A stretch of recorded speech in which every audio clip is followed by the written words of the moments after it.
Assalamualaikum warahmatullahi wabarakatuh. Perkenalkan, nama saya Muhammad Taufik Firdaus. Di sini saya akan mempresentasikan tentang cabang-cabang ilmu hadis.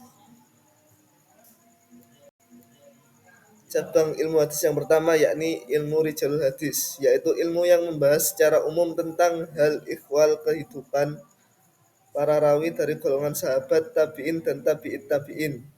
Fokus utamanya yaitu identitas perawi, meliputi nama, guru, murid, tempat tinggal, dan masa hidup perawi. Yang kedua yakni sifat perawi, meliputi kejujuran, hafalan, dan ketelitiannya.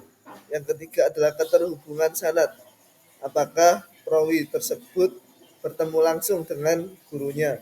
Dengan ilmu ini ulama bisa menilai kualitas sanad hadis. Karena itu rijalul hadis disebut juga ilmu untuk mengenal siapa yang membawa hadis agar bisa diketahui tingkat keaslian hadis tersebut.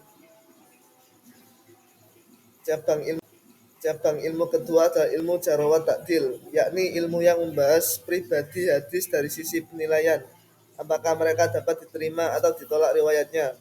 Fokus utamanya yaitu melihat sifat positif atau negatif. Kesimpulan, perbedaan antara rijalul hadis dan jarh wa ta'dil. Rijalul hadis adalah kajian biografi dan sejarah hidup para perawi hadis. Dengan jarh wa ta'dil adalah kajian penilaian kredibilitas perawi hadis, diterima atau ditolak riwayatannya. Dengan kata lain, ilmu jarh wa ta'dil merupakan bagian dari ilmu rijalul hadis, tapi lebih spesifik pada aspek kritik kredibilitas perawi. Yang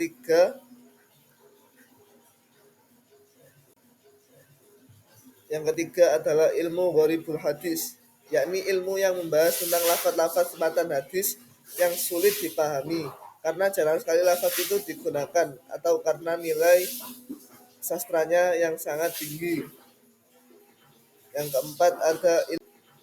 keempat ada ilmu asbabul wurud al-hadis. Ilmu asbabul wurud al-hadis adalah yang menerangkan tentang sebab historisnya lahirnya suatu hadis. Kalau di dalam Al-Quran, ilmu ini disebut ilmu asbabun nuzul. Mengetahui peristiwa yang menjadi latar belakang disampaikannya sesuatu hadis sangat penting untuk membantu mendapatkan pemahaman hadis yang sempurna. Ilmu yang kelima yakni ilmu nasikh wa mansukh al-hadis. Ilmu yang membahas tentang ayat atau hadis yang hukumnya dihapus atau mansukh, dan ayat yang atau hadis yang menghapusnya atau nasikh. Ilmu ini bertujuan untuk memberi pemahaman agar umat tidak salah dalam mengamalkan ayat atau hadis yang sudah tidak berlaku hukumnya.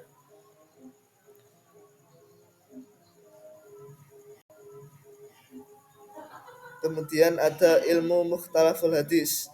Ilmu ini membahas hadis-hadis yang secara lahiriah tampak bertentangan.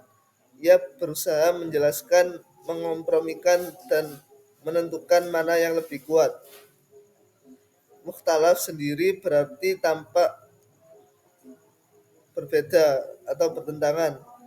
Dalam hadis terkadang ada dua riwayat yang kelihatannya berlawanan, padahal sebenarnya bisa dijelaskan atau dipadukan. Ilmu ini berfungsi menjaga agar orang tidak salah paham dan tidak mengira hadis saling bertentangan.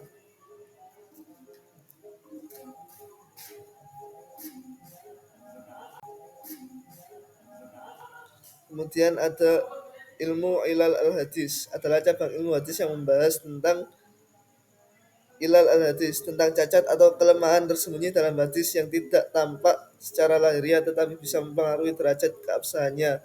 Artinya, ilal sendiri yakni adalah penyakit atau cacat. Dalam ilmu hadis yang dimaksud ialah penyebab tersembunyi yang merusak kesesuaian hadis baik dari segi sanad maupun matan. Cacat ini biasanya tidak terlihat kecuali oleh ulama ahli yang sangat mendalam pengetahuannya tentang jalur periwayatan.